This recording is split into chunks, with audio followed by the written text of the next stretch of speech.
اس نسخے کے اندر جو ہے نا، یہ کل جیسا کہ بتایا تھا صورت مدنیہ لکھا ہوا تھا، ویسے یہ میں نے دیکھی ہیں کئی تفسیریں، تو زیادہ تر مکیہ ہی لکھتے ہیں۔ یہ غلط فہمی ہوئی ہے کل، آفان اللہ تعالی۔ قرطبی نے ویسے لکھا ہے کہ اس کی 8 آیتیں جو ہے نا وہ مدنی ہیں، 163 نمبر آیت سے لے کے آگے تک 8 آیتیں، باقی مکی ہے یہ صورت۔ واقعتاً اس کے مضامین جو ہے نا یہ مکی صورتوں کے ساتھ ملتے جلتے ہیں، تو مکی ہے یہ صورت زیادہ تر۔ آگے جو ہے نا یہ آیت کریمہ ہم نے پڑھنی ہے،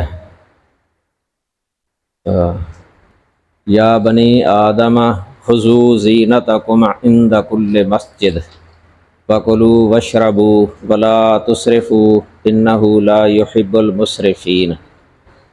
یہ 31 نمبر آیت کریمہ، یہ تقریباً پڑھی گئی تھی کل۔ یہ زینت سے مراد جو ہے نا لباس ہے، مراد اس سے ہے طواف اور نماز کے وقت جو پردہ یا بدن جو ڈھانپا جاتا ہے، چونکہ جاہلی دور کے اندر بیت اللہ کا طواف کر لیا کرتے تھے وہ عریاں حالت کے اندر۔ اس سے پتہ چلتا ہے کہ یہ کوئی زینت نہیں ہے، ننگا رہنا زینت کے خلاف ہے۔ لباس جو ہے نا یہ زینت ہے، لباس۔ تو یہ اگلی آیت کریمہ ہے، قل من حرم زینت اللہ التی اخرج لعبادہ۔ کہہ دے کس نے حرام کی اللہ کی وہ زینت جو اس نے اپنے بندوں کے لیے پیدا کی، جو اس نے اپنے بندوں کے لیے نکال لی۔ اخرج لفظی معنی ہے نکالنا۔ یہاں زینت سے مراد جو ہے نا یہ لباس ہی ہے، عمدہ لباس۔ اور والطیبات یہ اس پر عطف ہے، زینت پر عطف ہے یہ والطیبات، اس کی نسبی حالت ہے، یہ جمع مؤنث سالم ہے نا، نسبی حالت یہ کسرے کے ساتھ ہوتی ہے، جس طرح رائی تو مسلمات ہوتا ہے نا، والطیبات طیبات ان کی جمع ہے۔ یہ عمدہ قسم کے لذیذ کھانے یہ مراد ہیں، پاکیزہ یعنی حلال، من الرزق یہ من بیانیہ ہے، یہ رزق میں سے، اور وہ پاکیزہ کھانے پینے کی پاکیزہ چیزیں۔ یہ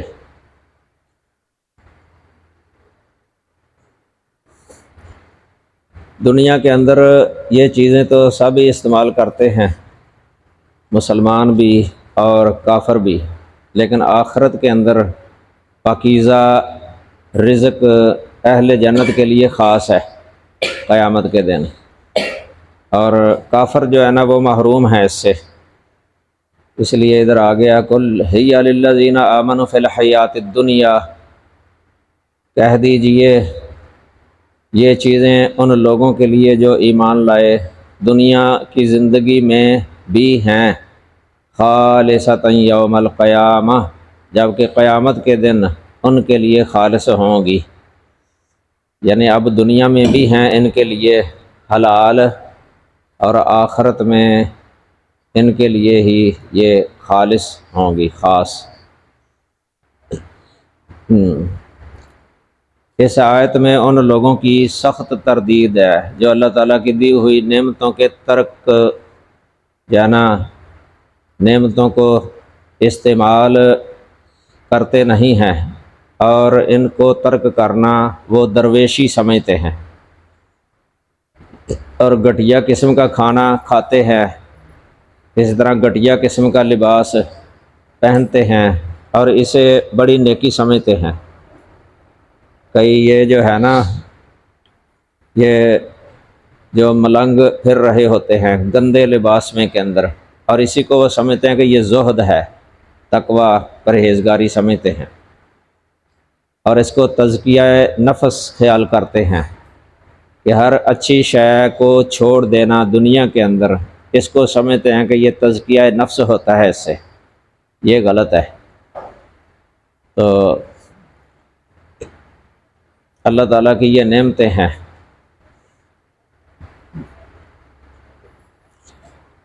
اللہ نے بہت نعمتیں پیدا کی ہیں انسانوں کے لیے، دودھ، گھی، شہد، اور اسی طرح جو سبزیاں، پھل، فروٹ، یہ کھانے کے لیے پاکیزہ، یہ حلال کی ہیں اللہ تعالیٰ نے انسانوں کے لیے۔ اور گندی چیزیں جو ہے نا، یہ پہلے پڑھ رہے ہیں ہم، جو محرمات ہیں سورۃ الانعام کے اندر تفصیل سے۔ تو یہ ہندوستان کے اندر کئی جوگی اور سادھو تھے جو بہت ساری چیزوں کو چھوڑ دیتے تھے۔ وہ کئی یہ جو چلے کرنے والے ہیں اہل تصوف، یہ پیر جو بنے ہوتے ہیں، انہوں نے ان کی نقالی کرتے ہوئے ان کا طریقہ اختیار کیا، اور بہت ساری چیزوں کو وہ قصداً چھوڑ دیتے ہیں۔ وہ سمجھتے ہیں کہ اس سے تزکیہ نفس ہوتا ہے، یہ نفس کو مارنا ہے، یہ غلط ہے۔ اسلام کے اندر ایسی کوئی شے نہیں ہے، بلکہ حدیث میں ہے، عبداللہ بن عمر بن عاص رضی اللہ تعالیٰ عنہ کی حدیث ہے، رسول اللہ صلی اللہ علیہ وسلم نے فرمایا، جب اللہ تعالیٰ اپنے بندے کو کوئی نعمت عطا فرماتا ہے تو چاہتا ہے کہ اس کا اثر اس پر دیکھا جائے، یحب ان یرا اثر نعمتہ علیہ، یعنی اس نعمت کا اثر اس بندے پر دیکھا جائے، یہ اللہ تعالیٰ پسند کرتا ہے۔ اصل میں یہ ہے کہ نعمت استعمال کر کے جو ہے نا اللہ تعالیٰ کا شکر ادا کرنا، یہ ہے اصل ہے۔ اگر نعمتیں استعمال کرے اور اللہ کا شکر ادا نہ کرے، پھر اس کے بارے میں سوال ہوگا، ثم لتسألن یومئذ عن النعیم، نعمتوں کے بارے میں بھی سوال ہوگا۔ اگر ان کا شکر ادا کیا ہے نا بندے نے، اللہ کی نعمت کا شکر ادا کیا ہے، پھر اللہ تعالیٰ سوال نہیں کرے گا، اللہ مہربانی فرما دے گا۔ یہ اللہ کی عبادت کرنا جو ہے نا، یہ بھی اس کا شکر ادا کرنا ہے۔ شکر کے دو رکن ہیں، ایک ہوتا ہے شکر زبان کے ساتھ، اللہ کا شکر ادا کرنا زبان کے ساتھ، اور ایک ہوتا ہے عمل کے ساتھ۔ یہ اصل ہے، اصل عمل کے ساتھ شکر ادا کرنا۔ اگر کوئی بندہ عمل کے ساتھ شکر ادا نہیں کرتا، زبانی کلامی وہ کہتا رہتا ہے لیکن عملی طور پہ جو ہے نا وہ شکر ادا نہیں کرتا، تو یہ شکر جو منعم ہے اس کا حق ادا نہیں ہوتا۔ منعم کا حق ادا ہوتا ہے عملی طور پہ جو ہے نا اس کا شکر ادا کیا جائے۔ مثلا اللہ تعالیٰ نے صحت دی ہے، یہ بھی اس کی نعمت ہے، بدن کو اس کی عبادت پر لگانا، یہ اس نعمت کا شکر ادا کرنا ہے۔ مال دیا ہے اللہ تعالیٰ نے، اس کے راستے کے اندر خرچ کرنا، یہ مال والی نعمت کا شکر ادا کرنا ہے۔ اور علم دیا ہے مثلا اللہ تعالیٰ نے، یہ علم پر عمل کرنا، اس کے مطابق عقیدہ بنانا اور اس کی نشر و اشاعت کرنا، یہ علمی نعمت کا شکر ادا کرنا ہے۔ یہ ہوتا ہے عمل کے ساتھ شکر کرنا، یہ اصل ہے۔ تو اللہ تعالیٰ اسی کی ہمیں توفیق عطا فرمائے کہ اس کی نعمتوں کا ہم شکر ادا کریں۔ تو یہ ویسے جو حدیث سنی ہے نا آپ نے کہ اللہ تعالیٰ پسند کرتا ہے کہ اس کی نعمت کا اثر اس پر دیکھا جائے، کہ اس کی نعمت کا اثر ظاہر ہو، یہ ترمذی کے اندر آتی ہے حدیث، کتاب الادب ہے، باب ما جاء ان اللہ یحب، یہ 2819 نمبر حدیث ہے۔ تو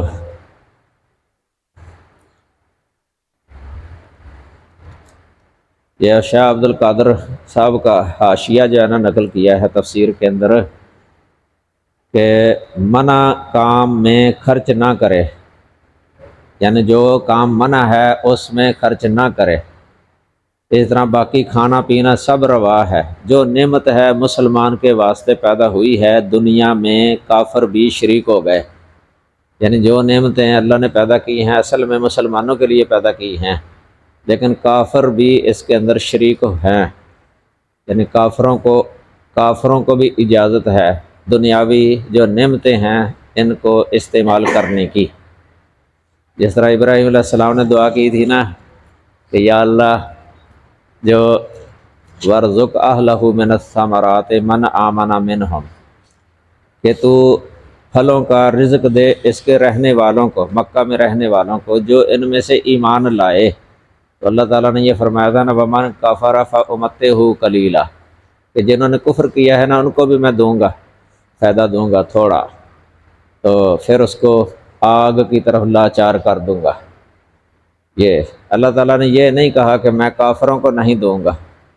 یہ دنیاوی جو نعمتیں ہیں نا اللہ کے نزدیک ان کی کوئی حیثیت نہیں ہے ویسے، کیونکہ ایک حدیث آتی ہے کہ اگر اللہ تعالیٰ کے نزدیک دنیا ایک مچھر کے پر کے برابر بھی اس کا کوئی وزن ہوتا نا تو اللہ تعالیٰ کبھی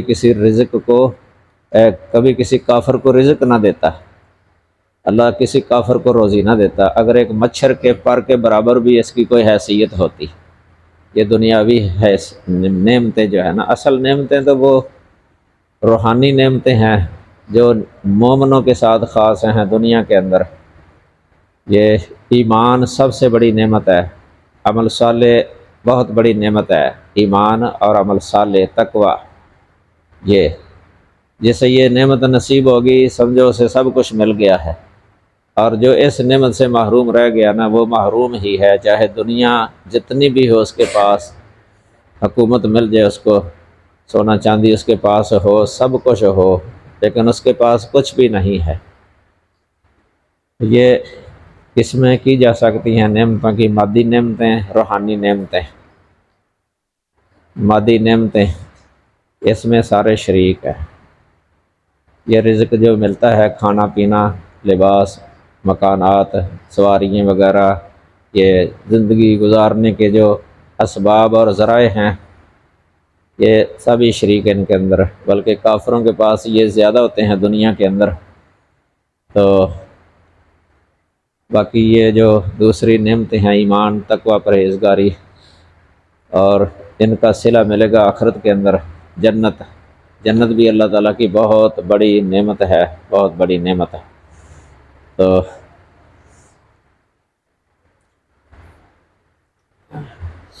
کذالک نفصل الآیات لقوم یعلمون، اسی طرح ہم آیات کو ان لوگوں کے لیے کھول کر بیان کرتے ہیں جو جانتے ہیں، یعلمون جو جانتے ہیں۔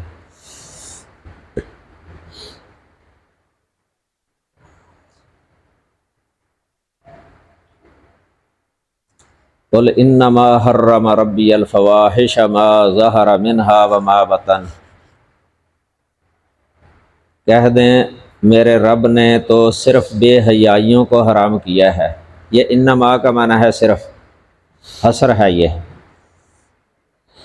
بے حیائیوں کو، یہ فاحشۃ کی جمع ہے فواحش، ما ظہر منہا وما بطن، جو ان میں سے ظاہر ہیں اور جو چھپی ہوئی ہیں، والبغی بغیر الحق، اور گناہ کو اور ناحق زیادتی کو۔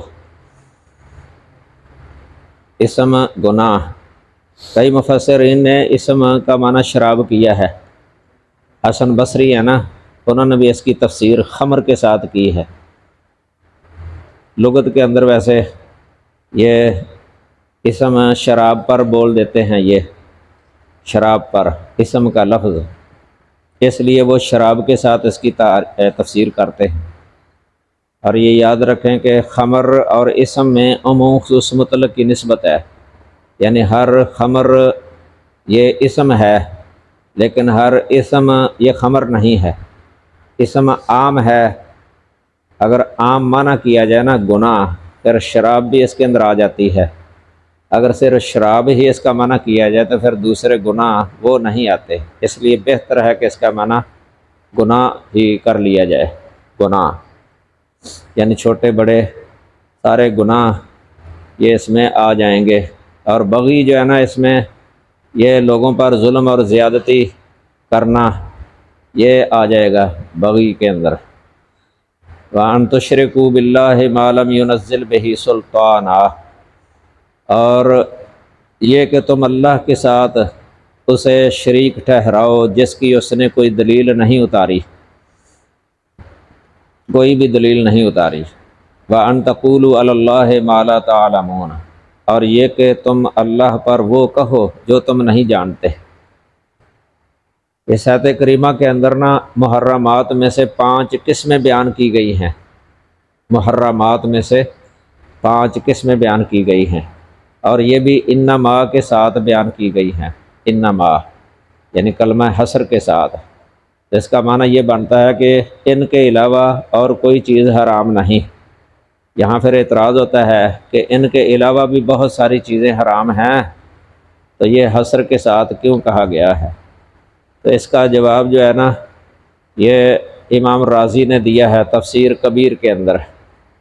وہ یہ دیا ہے کہ یہ جرائم، قصور اور زیادتیاں، جنایات جو ہے نا، جنایات یعنی جرائم، قصور اور زیادتیاں، یہ ان کی 5 قسمیں ہیں، 5 قسمیں بنتی ہیں ان کی بنیادی۔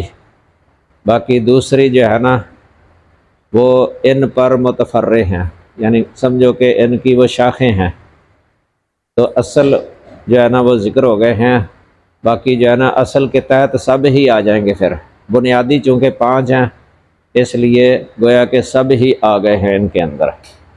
یہ پہلی یہ جنایت، نسب پر جنایت ہے۔ مثلا ایک نسب ہوتا ہے نا، انسان کا نسب صحیح ہو، یعنی شادی کر کے جو یہ ازدواجی تعلقات قائم کرنے کے نتیجے کے اندر یہ جو اولاد ہوتی ہے ان کا نسب قائم رہتا ہے، تو نسب پر یہ جنایت ہے، یعنی جرم ہے اگر غلط راہ اختیار کی جائے۔ یہ فواحش جو ہے نا اس کی بنیاد ہے زنا، یعنی اس کا سبب جو ہے نا یہ زنا ہے، یہ بنیاد ہے زنا۔ تو فواحش سے یہی مراد ہے، یعنی نسب پر جنایت یعنی جرم۔ تو یہ پہلی ہے۔ دوسری عقل پر جنایت، عقل پر جنایت یہ ہے شراب نوشی سے عقل خراب ہو جاتی ہے، اس لیے اسم جب لفظ بولا یہ اس تفسیر کے مطابق ہے، اگر اسم سے مراد شراب لی جائے، یہ شراب سے عقل خراب ہو جاتی ہے، گویا کہ یہ عقل پر جنایت ہے، جرم ہے یہ، اور اسم لفظ بول کے اس طرف اشارہ ہو گیا ہے۔ تیسری جو ہے نا وہ عزت پر جنایت ہے، عزت پر جنایت، اور چوتھی مال، جان اور مال پر جنایت۔ البغی بغیر الحق یہ بول کے دونوں کی یہ حرمت کی طرف اشارہ ہو گیا ہے۔ یہ 4 ہو گئی ہیں، 4 یعنی جنایت نسب، اور یہ جنایت عقل، عقل پر جنایت، نسب پر جنایت 2، تیسری ہے عزت پر جنایت، اور چوتھی ہے جان و مال پر جنایت یہ، اور 5ویں ہے دین پر جنایت۔ تو دین پر جنایت جو ہے نا اس کی پھر آگے 2 قسمیں ہیں۔ پہلی قسم ہے توحید میں طعن کرنا، توحید کے خلاف چلنا، یہ وَأَن تُشْرِكُوا بِاللَّهِ، یہ کہہ کہ اس کی طرف اشارہ ہو گیا ہے، وَأَن تُشْرِكُوا بِاللَّهِ۔ اور دوسری قسم ہے بغیر علم اللہ کے ذمے بات لگانا اور فتویٰ دینا، اس کی طرف ان تقولوا علی اللہ ما لا تعلمون کہہ کے اشارہ ہو گیا ہے۔ یہ 5 جو ہے نا اس لیے ذکر کی ہیں، یہ بنیادی ہیں، تو یہ امام رازی کے قول کے مطابق ہے، امام رازی نے، فخر الدین رازی نے یہ بیان کیا ہے۔ تو گویا کہ یہ جرائم جو ہے نا، یہ 5 یا جنایات، یہ 5 اصول کی حیثیت رکھتے ہیں، باقی ان کی شاخیں ہیں اور ان کے تحت آنے والی چیزیں ہیں۔ اس بنا پر انما کے ساتھ یہ ذکر کیا گیا ہے۔ یہ اللہ کے ذمہ بات لگانا پہلے بتایا تھا میں نے آپ کو، سب سے بڑا یہ گناہ ہے اور سب سے بڑا ظلم ہے۔ دوسرے نمبر پر رسول اللہ صلی اللہ علیہ وسلم پر جھوٹ باندھنا، وہ بھی بہت بڑا جرم ہے۔ من کذب علی متعمدا فلیتبوأ مقعدہ من النار، یا من قال ما لم اقل فلیلج النار، یہ حدیث متواتر ہے۔ یہ بہت بڑا گناہ ہے۔ تو ویسے الاسم سے اگر عموم لے لینا، جس طرح پہلے میں نے بتایا ہے، الاسم یعنی صرف محض شراب مراد نہ لی جائے، تو اس میں پھر یہ کہنے کی ضرورت ہی نہیں ہے کہ انما جو ہے نا، یہ کلمہ حصر جو ذکر کیا گیا ہے، اور صرف 5 کو ہی کیوں ذکر کیا گیا ہے؟ کیونکہ اب الاسم جو ہے نا، یہ اس میں اتنا عموم ہے کہ اس میں سب ہی آ جائیں گے، یعنی 5 میں حصر نہیں رہے گا، پھر یہ سب ہی آ جائیں گے۔ یہ اس صورت میں سوال تھا کہ اگر اسم سے مراد صرف شراب جو ہے نا وہ لی جائے، اگر اسم سے عام ہی مراد لیا جائے، جیسا کہ یہ بہتر بھی ہے، اچھی تفسیر ہے یہ کہ عموم پر رکھا جائے، پھر اعتراض کوئی نہیں آتا یہ انما کے ساتھ کہ 5 ہی ذکر کیے ہیں، کیونکہ اسم کے اندر سب ہی آ جاتے ہیں، ہر طرح کا گناہ۔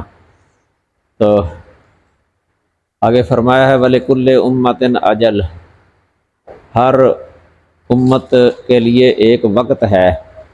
فَإِذَا جَاءَ أَجَلُهُمْ لَا يَسْتَأْخِرُونَ سَاعَةً وَلَا يَسْتَقْدِمُونَ، پھر جب ان کا وقت آ جاتا ہے تو وہ ایک گھڑی نہ پیچھے ہوتے ہیں اور نہ آگے ہوتے ہیں۔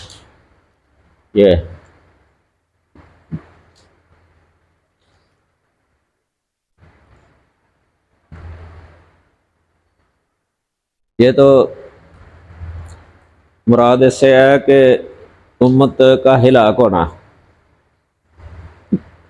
اللہ تعالیٰ نے ہر امت کے لیے ایک وقت مقرر کیا ہے، یعنی دنیا کے اندر رہنے کا، کہ اس امت نے دنیا کے اندر کتنی دیر تک رہنا ہے۔ پھر جس وقت وہ آ جاتا ہے نا ان کی ہلاکت کا یا موت کا وقت، پھر اس سے آگا پیچھا نہیں ہو سکتا۔ باقی یہ ہے کہ آخرت کے اندر پھر جو فرما بردار ہوں گے، مرنے کے بعد ان پر کسی قسم کا خوف اور حزن نہیں ہوگا، اور جو دوسرے ہوں گے برے لوگ، وہ اللہ تعالیٰ کے عذاب کے اندر جانا مبتلا ہو جائیں گے۔ یہ مضمون کئی آیتوں کے اندر ہے یہ، یا بنی آدم اما یاتینکم رسل منکم یقصون علیکم آیاتی، اے آدم کی اولاد، اگر کبھی تمہارے پاس واقعی تم میں سے کچھ رسول آئیں،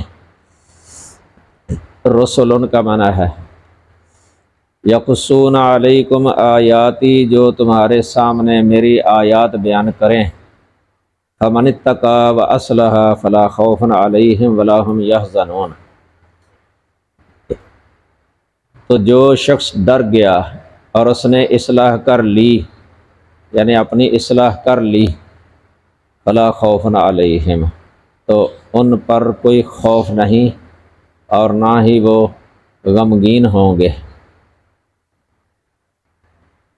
یہ معنی جو ہے نا یہاں جمع کے لیے ہی ہے، کیونکہ بعد میں آگے نا علیہم، ہم ضمیر انہی کی طرف لٹائی ہے، من کی طرف، یہ مانن جمع ہے اگرچہ لفظاً مفرد ہے، تو جو ڈر گئے یہ ترجمہ کر سکتے ہیں اس کے اعتبار سے، جو ڈر گئے اور انہوں نے اپنی اصلاح کر لی تو ان پر کوئی خوف نہیں اور نہ ہی وہ غمگین ہوں گے۔ یہ سورہ بقرہ کے اندر بھی یہ مضمون گزر گیا ہے، 38 اور 39 نمبر آیت کریمہ کے اندر، فَإِمَّا يَأْتِيَنَّكُم مِّنِّي هُدًى فَمَن تَبِعَ هُدَايَ فَلَا خَوْفٌ عَلَيْهِمْ وَلَا هُمْ يَحْزَنُونَ، یہ سورۃ البقرہ کے اندر ہے۔ وہ بھی آدم علیہ السلام کے آدم علیہ السلام کو جب زمین پر بھیجنا تھا نا، تو اس وقت اللہ تعالیٰ نے آدم علیہ السلام سے کہا تھا، آدم علیہ السلام سے، تو ضمناً ان کی اولاد کو بھی کہا گیا ہے۔ تو یہاں بھی پہلے چونکہ آدم علیہ السلام کا واقعہ ہو چکا ہے نا، ذکر ہو چکا ہے، تو یہاں یہ آ گیا ہے یا بنی آدم، یہ بنو آدم کو ہے اصل میں، آدم علیہ السلام کی ذریت کو۔ تو والذین کذبوا بآیاتنا واستکبروا عنہا اولئک اصحاب النار هم فیہا خالدون۔ اور جن لوگوں نے ہماری آیات کو جھٹلایا اور انہیں ماننے سے تکبر کیا، وہی آگ والے ہیں، وہ اس میں ہمیشہ رہنے والے ہیں۔ یہ مضمون اسی سورۃ البقرہ کی 39 آیت کریمہ والا ہے یہ بالکل۔ فمن اظلم ممن افترى علی اللہ کذبا، پھر اس سے بڑا ظالم کون ہے جو اللہ پر جھوٹ باندھے، او کذب بآیاتہ، یا اس کی آیات کو جھٹلائے، اولئک ینالہم نصیبہم من الکتاب، یہ وہ لوگ ہیں جنہیں لکھے ہوئے میں سے ان کا حصہ ملے گا، لکھے ہوئے میں سے ان کا حصہ ملے گا۔ حتی اذا جاءتہم رسلنا یتوفونہم، یہاں تک کہ جب ان کے پاس ہمارے بھیجے ہوئے آئیں گے، یہ فرشتے مراد ہیں جو انہیں قبض کریں گے، قالوا این ما کنتم تدعون من دون اللہ، تو وہ کہیں گے کہاں ہیں وہ جنہیں تم اللہ کے سوا پکارتے تھے، قالوا ضلوا عنا، کہیں گے وہ ہم سے گم ہو گئے، وشہدوا علی انفسہم انہم کانوا کافرین، اور وہ اپنے آپ پر شہادت دیں گے کہ وہ واقعی کافر تھے۔ یہ جو ہے نا،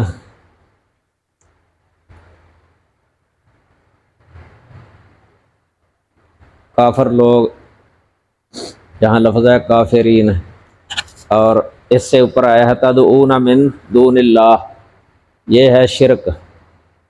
تو یہ اللہ تعالیٰ کے علاوہ پکارنا، عبادت کرنا کسی کی ہے تو یہ شرک، لیکن یہ کفر بھی ہے، شرک اکبر ہے نا، شرک اکبر، تو اس سے بندہ کافر تو ہو جاتا ہے، سمجھ لگی نا۔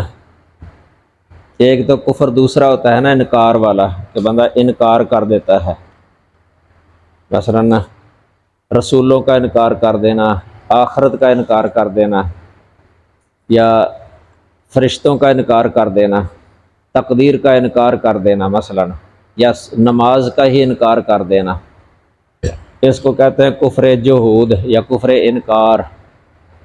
ایک ہے تکبر کے ساتھ کسی حق بات کو نہ ماننا، تکبر کے ساتھ انکار کر دینا یا نہ ماننا، اکڑ جانا، یہ کفر ابا یا کفر استکبار ہے۔ اور ایک ہے غیر اللہ کو پکارنا، اس کی عبادت کرنا اللہ کے علاوہ، یہ چونکہ اس میں توحید کی ضد ہے، یہ شرک، یہ توحید کی گویا کہ نفی ہے، اس اعتبار سے بھی یہ کفر بن جاتا ہے۔ تو یہ خود اس وقت اپنے نفسوں پر گواہی دیں گے اس کی کہ وہ کافر تھے۔ یہ ظلم تو ویسے ہر گناہ ظلم ہی ہے، ہر گناہ ظلم ہے، لیکن ایک بڑا ظلم ہوتا ہے، بڑا ظلم۔ تو اس جگہ پر یہ دو قسم کے لوگ ان کا ذکر کیا گیا ہے جو بہت ہی بڑے ظالم ہیں، دو قسم کے لوگوں کا۔ پہلی قسم میں نبوت کا جھوٹا دعویٰ کرنے والا، یا اللہ کا شریک بنانے والا، یا اللہ تعالیٰ کی طرف کسی حکم کی جھوٹی نسبت کرنے والا، یہ آ جائے گا، یہ پہلی قسم ہے۔ اس میں رسول اللہ صلی اللہ علیہ وسلم کی طرف کسی بات کی جھوٹی نسبت کرنے والا بھی شامل ہے، کیونکہ رسول اللہ صلی اللہ علیہ وسلم کی طرف جھوٹی بات کی نسبت کرنا یہ دراصل اللہ تعالیٰ کی طرف ہی نسبت کرنا ہے۔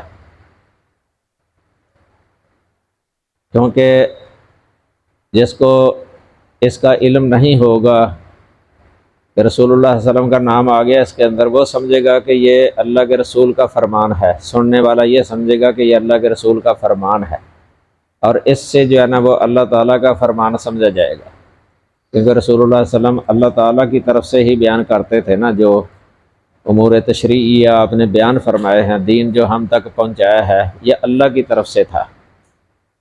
تو یہ رسول اللہ صلی اللہ علیہ وسلم کی بات وہ اللہ کی طرف سے چونکہ سمجھی جاتی ہے نا، تو اللہ پر افطرا وہ گویا رسول اللہ صلی اللہ علیہ وسلم پر افطرا گویا کہ وہ اللہ پر افطرا ہے، اس لیے یہ بھی بہت بڑا یعنی جرم ہے، بہت بڑا ظلم ہے یہ۔ تو یہ دوسری قسم میں تمام وہ لوگ شامل ہیں جو قرآن کے کتاب الہی ہونے سے انکار کرتے ہیں، یعنی جو قرآن کا انکار کرے یا اللہ رسول اللہ صلی اللہ علیہ وسلم کی نبوت کا منکر ہو جائے، وہ بھی اس میں آ جائے گا، جو رسول اللہ صلی اللہ علیہ وسلم کی نبوت کا انکار کرتا ہے۔ والذین کذبوا بآیاتنا، اس میں یہ سب آ جائیں گے۔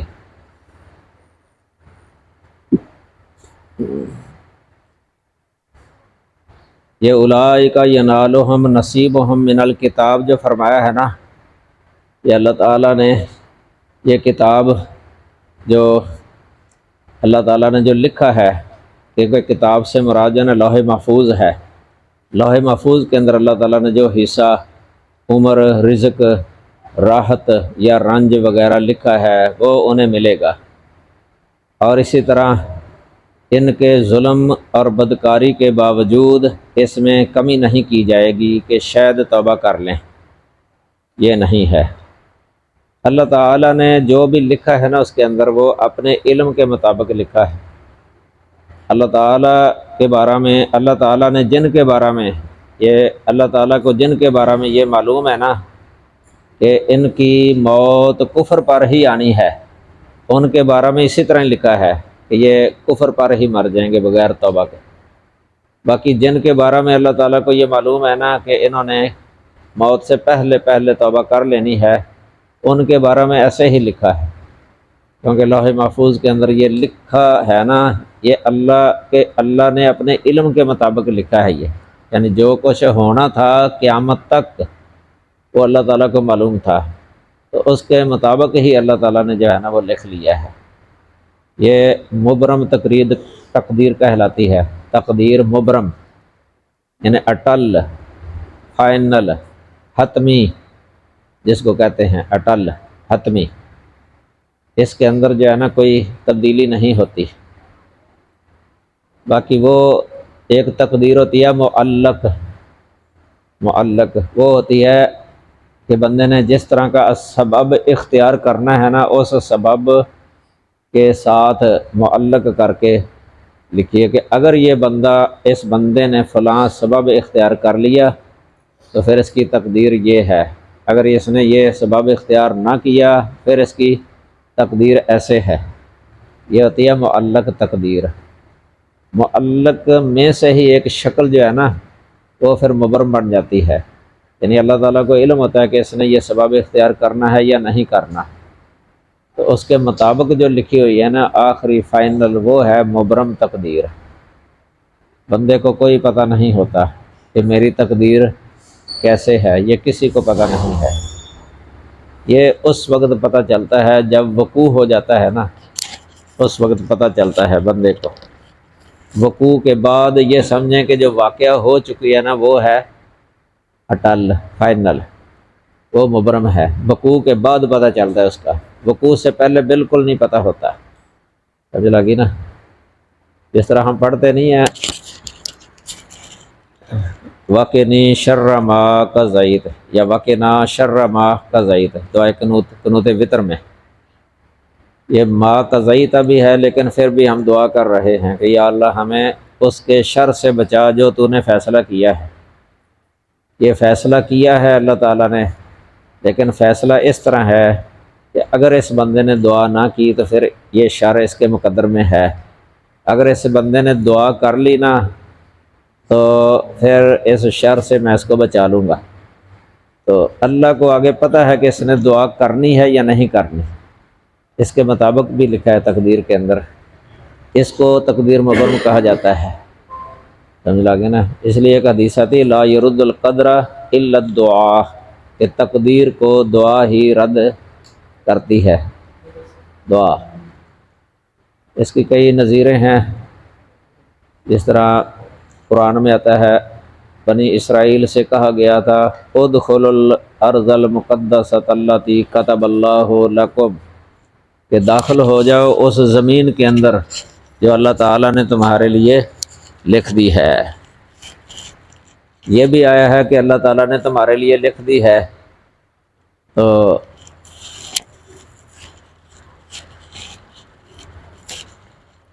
لیکن ان کو جو ہے نا یہ ملی نہیں تھی، ان کی تقدیر میں تو لکھ دی تھی نا، لیکن ان کو ملی نہیں ہے یہ۔ تو یہ کس طرح ہے کہ لکھی تھی تو ملی نہیں؟ کیونکہ یہ اس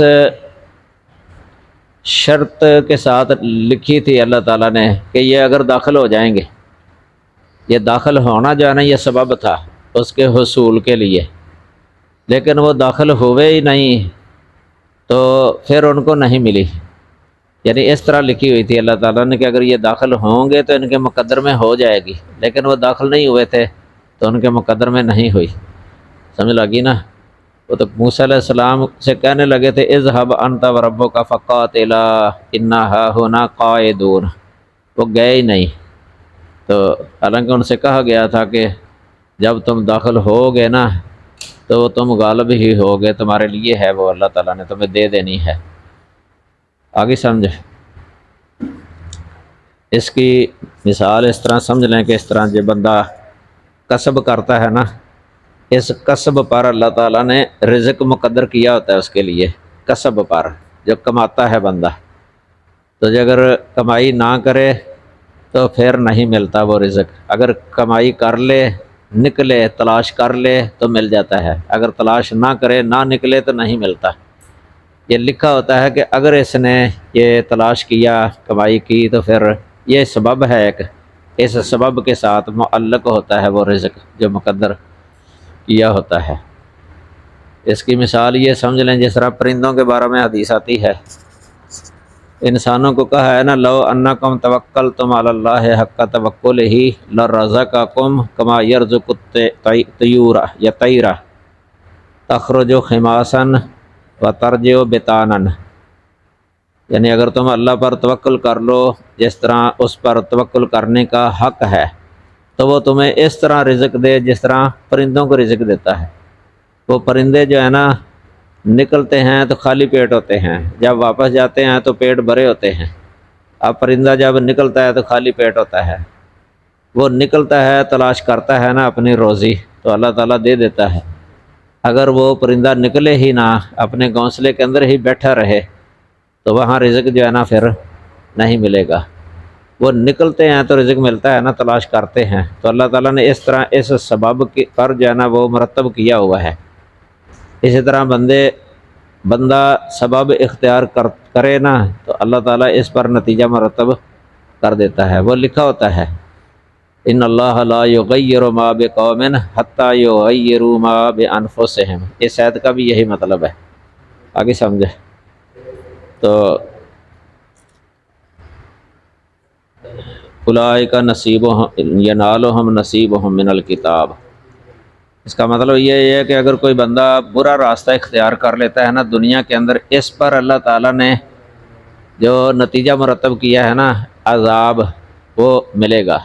اگر کوئی اچھا طریقہ اختیار کر لیتا ہے، نیک بن جاتا ہے، تقوی، ایمان، پرہیزگاری، اس پر جو اچھا نتیجہ مرتب کیا ہے نا، اچھی جزا، وہ اس کو مل جاتی ہے، سمجھ لگی نا۔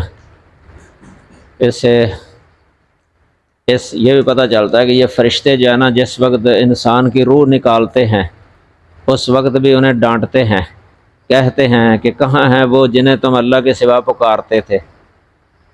وہ کہیں گے کہ وہ تو ہم سے گم ہو گئے، ضلوا عنا، یہ ہے کہ گم ہو گئے۔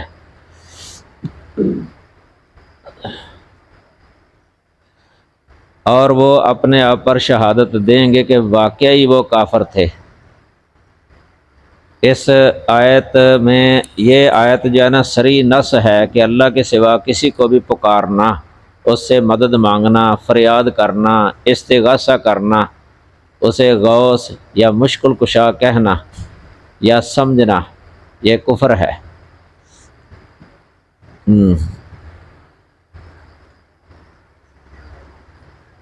ادھر لکھا ہے شیخ صاحب نے کہ ایک دفعہ مولانا احمد دین گکھڑوی رحمہ اللہ نے ندائے غیر اللہ کے کفر ہونے کی دلیل کے لیے یہ آیت پڑھی۔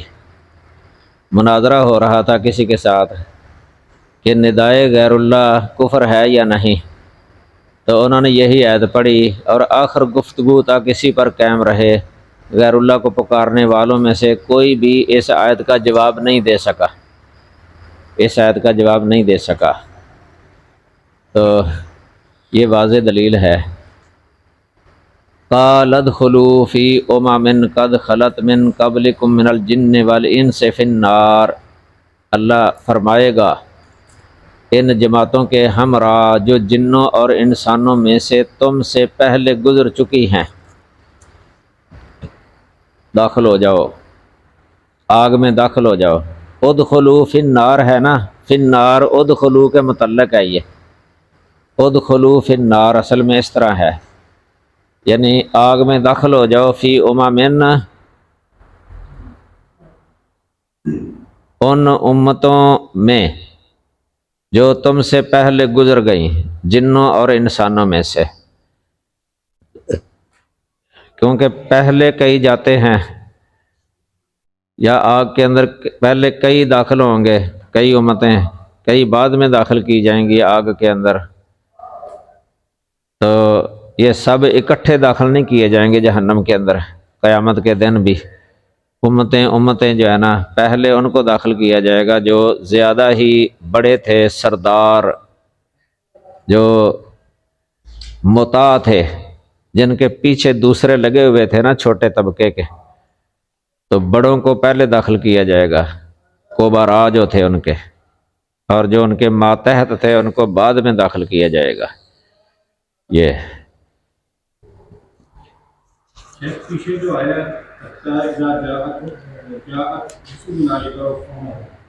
یہ وفات کے وقت ہے، قبر کے اندر جو آ رہا ہے، یہ تو ان کی جب روحیں نکالتے ہیں نا، یہ اس وقت ہے، اینما کنتم تدعون من دون اللہ، یعنی یتوفونہم قالوا اینما کنتم، توفی کے وقت لگتا ہے، قرآن کے ظاہر لفظوں سے پتہ چلا ہے توفی کے وقت۔ قبر کے جو سوالوں میں ان سے کافر اور مسلمان برابر ہوں گے، ان سے بھی ہوں گے، کافروں سے، یہ تو حدیث میں آتا ہے، بخاری کے اندر بھی روایت موجود ہے، کافر سے بھی کہا جائے گا، یہ پوچھا جائے گا، وہ ہا لا ادری جو حدیث آتی ہے یہ کافر ہی ہے نا مراد، اس کے بارے میں تو اہل علم کا اتفاق ہے، یہ تقریباً کافر اور مومن دونوں سے سوال ہوگا۔ تو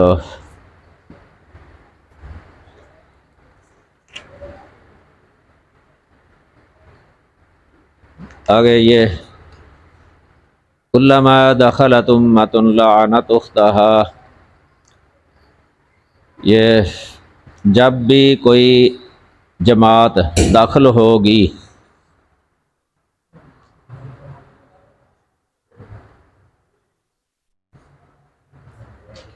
جب بھی کوئی جماعت داخل ہوگی،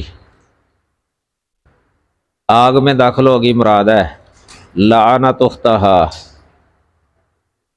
وہ اپنے ساتھ والی جماعت کو لعنت کرے گی۔ دنیا کے اندر جو جنہوں نے ان کو گمراہ کیا تھا،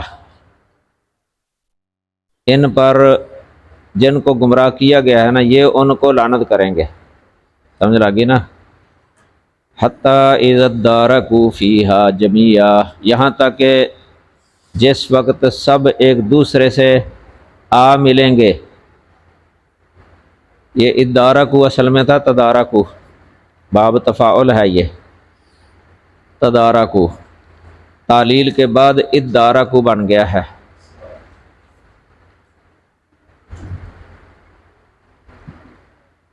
یہ جو ہے نا ادراک یا درک اسی سے ہے، یہ ملنا، ایک دوسرے کو پا لینا، ایک دوسرے کو ملنا، یعنی سب آ ملیں گے، اکٹھے ہو جائیں گے۔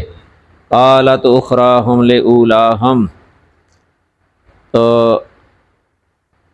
ان کے جو ہے نا اخرا پچھلی، یعنی پچھلی جماعت کہے گی لأولاہم اپنے سے پہلی جماعت کے متعلق، اللہ تعالیٰ کو کہے گی ربنا ہؤلاء اضلونا، اے ہمارے رب انہوں نے ہمیں گمراہ کیا تھا، فآتہم عذابا ضعفا من النار، لہذا تو انہیں دگنا عذاب دے، آگ کا دگنا عذاب دے۔ قال لکل ضعف، اللہ فرمائے گا تم ہر ایک کے لیے، یعنی سبھی کے لیے، تمام کے لیے دگنا ہے، ولکن لا تعلمون، لیکن تم نہیں جانتے، لیکن تم نہیں جانتے۔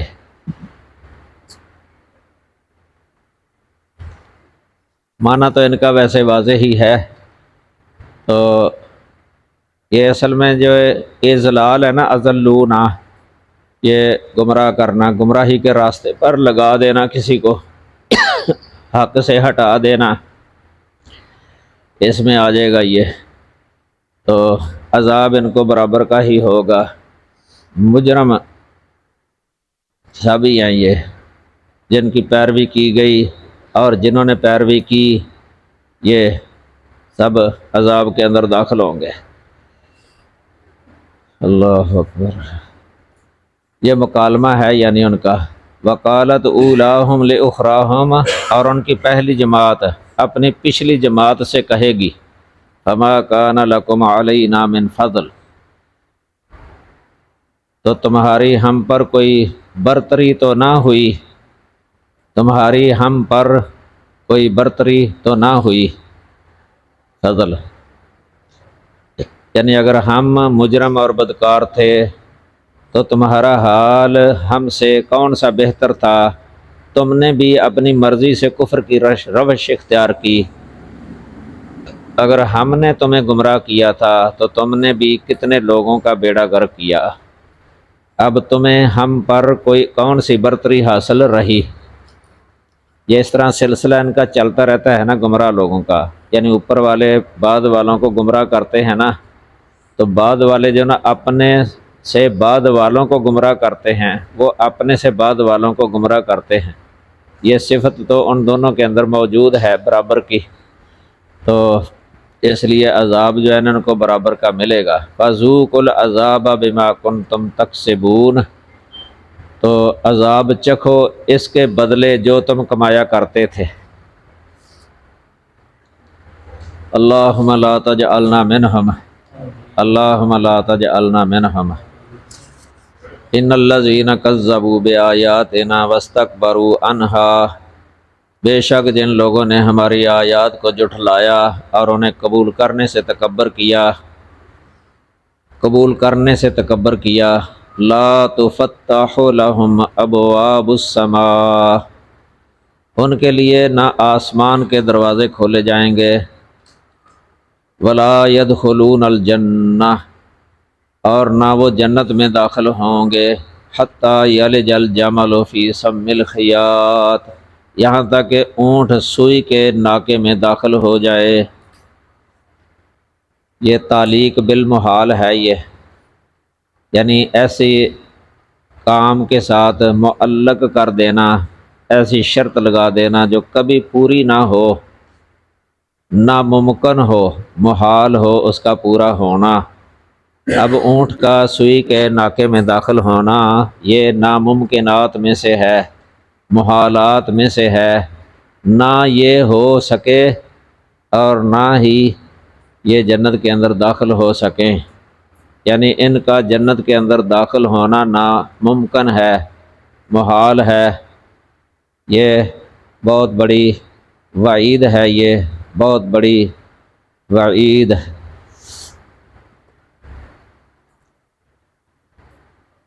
یہ دروازے کھولے نہیں جائیں گے، یہ دو امروں کے لیے دروازے کا کھولا جانا، ایک تو یہ ہوتا ہے کہ کسی کا نیک عمل اوپر چڑھے، مثلا دروازے کھول دیے جائیں کہ اس کا نیک عمل اوپر چڑھتا ہے۔ اہل ایمان مخلصین جو ہے نا، ان کے اعمال اوپر چڑھتے ہیں، اللہ تعالیٰ کے دربار میں پیش ہوتے ہیں۔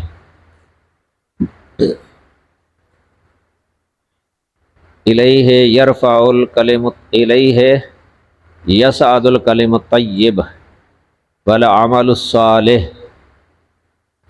اللہ جو ہے نا کلمات طیبہ اوپر چڑھتے ہیں، اللہ کی طرف نیک عمل چڑھتے ہیں مومنوں کے۔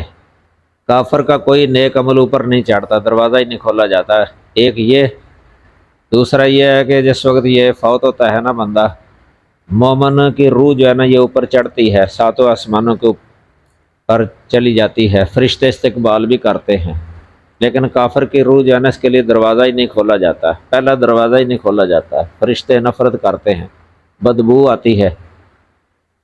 تو یہ براء بن عازب رضی اللہ تعالیٰ عنہ کی حدیث ہے، لمبی حدیث ہے، یہ مسند احمد کے اندر بھی ہے اور مشکات میں ذکر کی ہے۔ اس بات و عذاب القبر میں آئی مشکات کے اندر، یا میرا خیال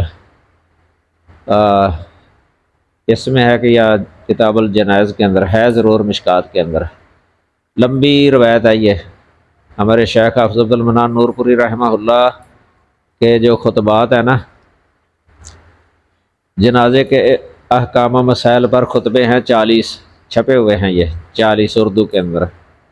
اس میں 2 خطبے ہیں اس حدیث پر، ایک خطبے کے اندر مومن کی روح نکالے جانے کا منظر ہے، اور ایک میں جانا کافر کی روح نکالے جانے کا منظر ہے۔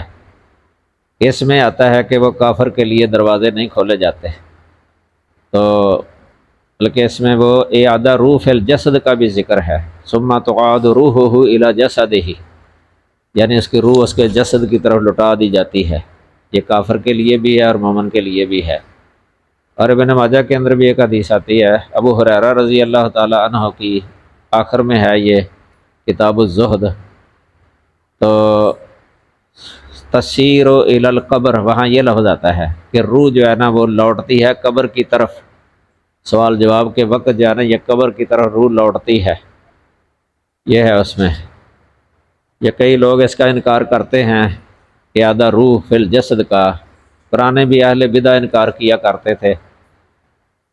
امام احمد بن حنبل اس کے قائل تھے، اور اہل سنہ عام اس کے قائل ہیں، اہل سنہ اہل الحدیث، کہ کئی جو ہے نا اہل بدع وہ اس کے انکار ہی کرتے ہیں، کتابیں لکھی ہوئی ہیں انہوں نے بھی، رسالے وغیرہ نفی میں۔ لیکن صحیح یہ ہے کہ اعادہ روح جو ہے نا یہ برحق ہے، دروازہ جو ہے نا وہ ان کے لیے آسمان کا دروازہ نہیں کھولا جاتا۔ یہ اس میں خبر دے دی ہے اللہ وحدہ لا شریک نے۔ تو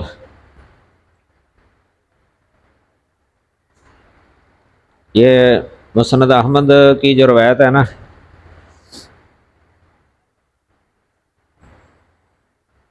اس میں وہ حدیث نمبر ہے 18561، 18561 نمبر حدیث مسند احمد کی، یہ براء بن عازب کی۔ یہ جو منکرین ہے نا، منکرین یہ اس حدیث کو ضعیف کہتے ہیں، براء بن عازب رضی اللہ تعالی عنہ کی حدیث۔ یہ مسعود الدین عثمانی کراچی کے ہیں نا، انہوں نے اس کو حدیث کو جو ہے نا بالکل ہی غیر معتبر اور ضعیف قرار دیا تھا اپنے عام رسالوں کے اندر۔ شیخ محدث زبیر علی زئی رحمہ اللہ، انہوں نے ایک مفصل مضمون لکھا تھا اس پر، یہ چھپا تھا عام مجلات کے اندر، اور اس کا عنوان تھا یہ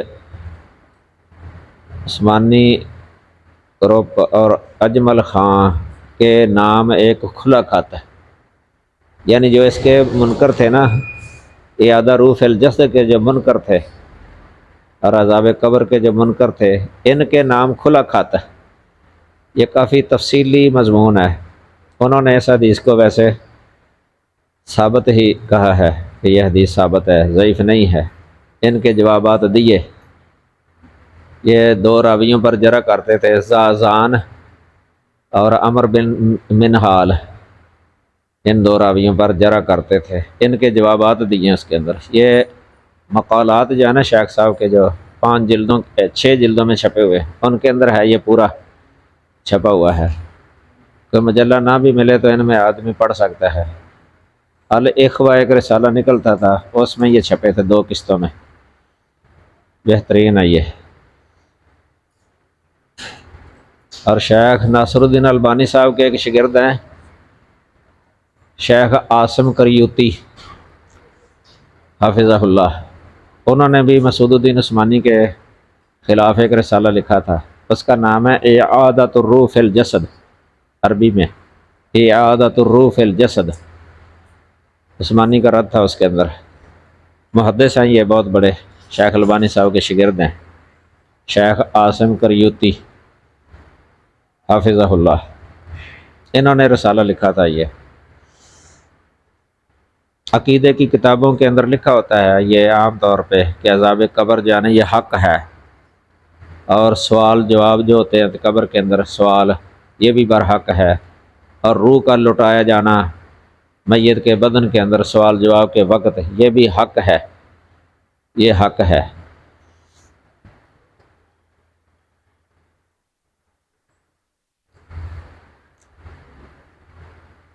وَكَذَلِكَ نَجْزِي الْمُجْرِمِينَ، اور ہم اسی طرح مجرموں کو بدلہ دیتے ہیں، بدلہ دیتے ہیں۔ لَهُم مِّن جَهَنَّمَ مِہَادٌ وَمِن فَوْقِهِمْ غَوَاشٍ، ان کے لیے جہنم ہی کا بچھونا، جہنم ہی کا بچھونا، اور ان کے اوپر کے لحاف ہوں گے۔ غواش جو ہے نا یہ غاشیت ان کی جمع ہے، غاشیہ یغشا سے ہے یہ، اس کا معنی ہوتا ہے ڈھانپنا، تو غاشیہ کا معنی ہو گیا ڈھانپنے والی، غواشن ڈھانپنے والے جمع، یہ اصل میں غیر عاقل ہے نا، اس میں لحاف اگر ترجمہ کریں تو ڈھانپنے والے بن جائے گا، ڈھانپنے والے، آگ کے ہیں یہ، یعنی اوپر سے جو ہے نا یہ لحاف ہیں، یہ ڈھانپنے والے، آگ کے لحاف مراد ہیں، آگ کے لحاف۔ اللہم انا نعوذ بک من النار، تو یہ ان کے اوپر بھی نیچے بھی آگ ہی ہوگی۔ یہ سورہ عنکبوت کی 54 اور 55 نمبر آیت کریمہ میں بھی ہے۔ اور یہ کذالک نجزی الظالمین، اور ہم اسی طرح ظالموں کو بدلہ دیا کرتے ہیں یا بدلہ دیتے ہیں۔ الظالمین سے مراد یہاں مشرک ہیں، کیونکہ آیات کو جھٹلانا اور ان سے تکبر کرنا یہ مسلمان کا کام نہیں۔ عام جو مسلمان ہوتے ہیں نا، تو نمازی ہے مثلا، کوئی تھوڑا سا بھی اللہ تعالیٰ کا ڈر ہو دل کے اندر، خوف ہو نا، وہ عام طور پہ جھٹلاتا نہیں ہے۔ یہ بڑے مجرم ہیں، بڑے بڑے مجرم متکبر قسم کے لوگ۔ والذین آمنوا وعملوا الصالحات لا نکلف نفسا الا وسعها، اور جو لوگ ایمان لائے اور انہوں نے نیک اعمال کیے، ہم کسی شخص کو اس کی طاقت کے سوا تکلیف نہیں دیتے، ہم نہیں تکلیف دیتے کسی نفس کو الا وسعها، مگر اس کی طاقت کے مطابق۔ اولئک اصحاب الجنہ، یہ لوگ جنت والے ہیں، یا یہی لوگ جنت والے ہیں، ہم فیہا خالدون، وہ اس میں ہمیشہ رہنے والے ہیں۔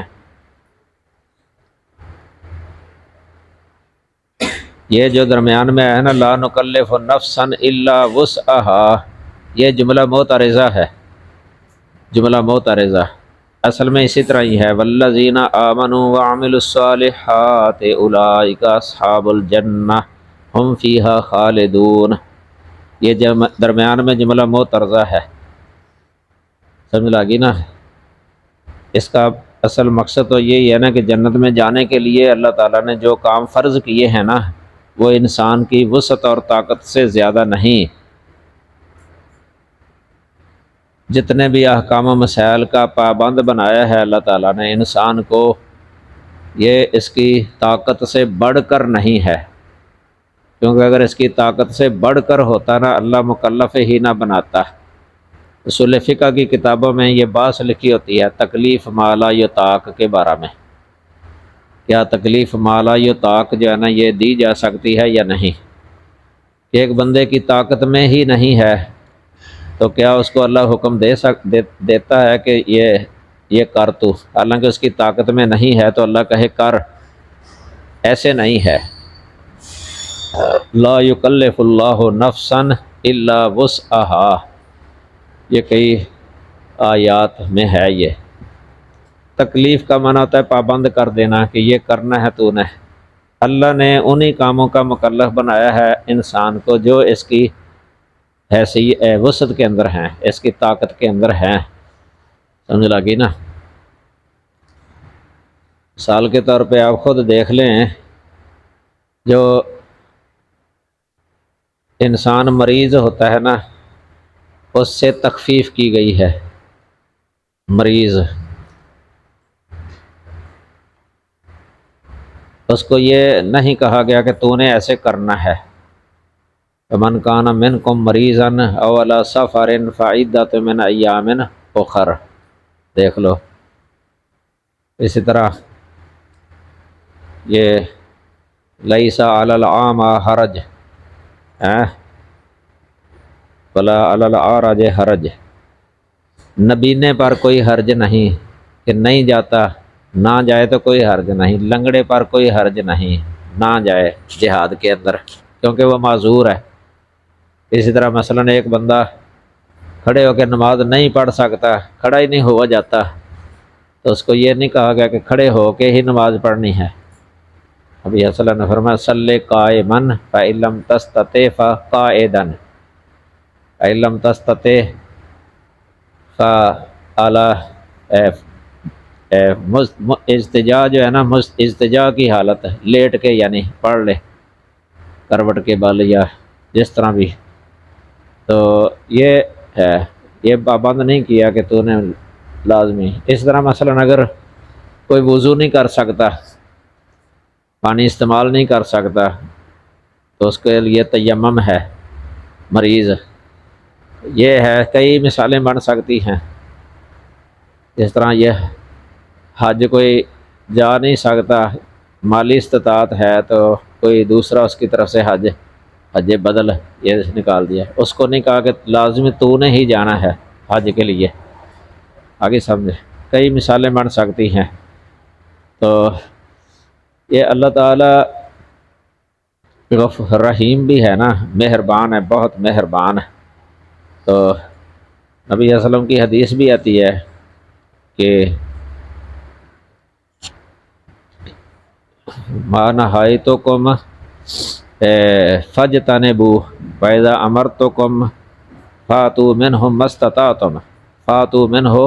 استطعتم، یعنی جب میں تمہیں کسی شے سے منع کر دوں تو رک جاؤ، جب میں تمہیں کسی چیز کا حکم دوں تو ما استطعتم یعنی حسب استطاعت اس پر عمل کرو، حسب استطاعت۔ تو یہ بخاری کے اندر ہے کتاب الاعتصام بالکتاب والسنہ، ابو ہریرہ رضی اللہ تعالیٰ عنہ کی حدیث، حسب استطاعت یعنی۔ تو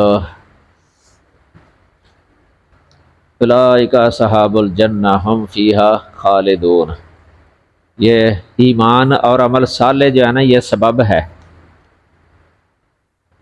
سبب۔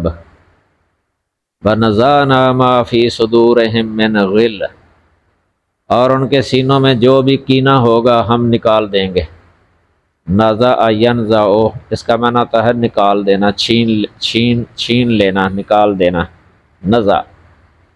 نزع کا وقت نہیں لفظ بولتے، روح نکالنے کا جو وقت ہوتا ہے نزع، جس طرح وہ حدیث آتی ہے فَأَحْوَيْتُ لِأَنزِعَ خُفَّيْهِ، میں آپ کے موضوع کو نکالنے کے لیے آگے بڑھا کہ موزے چھین دوں، پیروں پاؤں سے نکال دوں، تو وہاں نزع کا لفظ آیا ہے۔ تو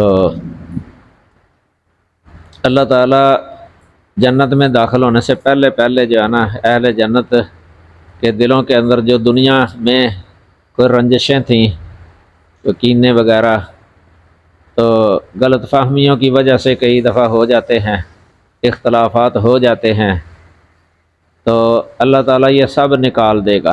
اس ایسے پتہ چلتا ہے وَنَزَعْنَا مَا فِي صُدُورِهِم مِّنْ غِلٍّ، یعنی سب دل پاک صاف ہو جائیں گے۔ ایک حدیث کے اندر آتا ہے نا کہ ان کے دل ایسے ہو جائیں گے جس طرح ایک آدمی کا دل ہوتا ہے، تو کوئی بغض نہیں ہوگی، صاف ہو جائیں گے دل ان کے۔